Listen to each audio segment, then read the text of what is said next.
In the beginning, God creates the heavens and the earth in 6 days.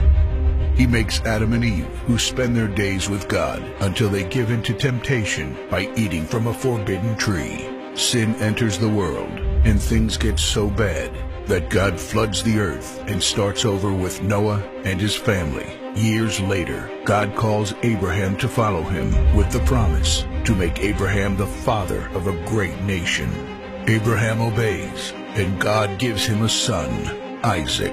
Isaac's son Jacob has 12 sons. Joseph, Jacob's favorite, becomes second in command of Egypt.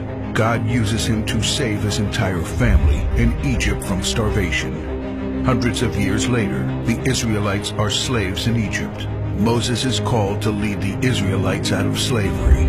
Joshua takes over after Moses and leads the people into the promised land.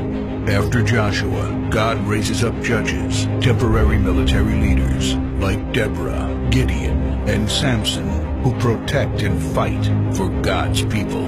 The people tire of this leadership, and they call for a king. God gives Israel King Saul, King David, and then King Solomon. But it's all downhill from here. The people rebel. The kingdom of Israel is divided, and everyone turns their back on God.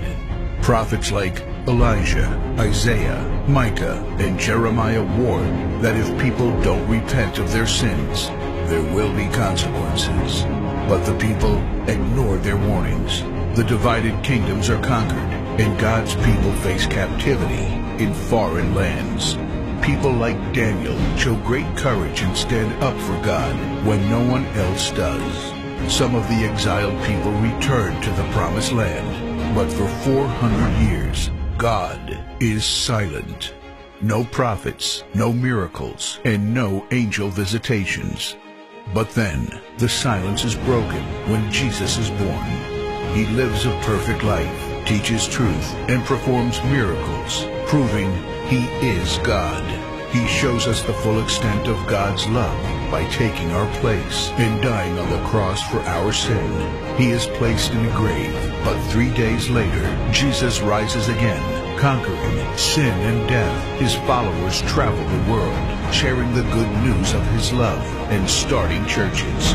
We now are part of this story, and we have the chance to change the world and share His love, because one day He will crack open the sky and He will return. It's the greatest story ever told.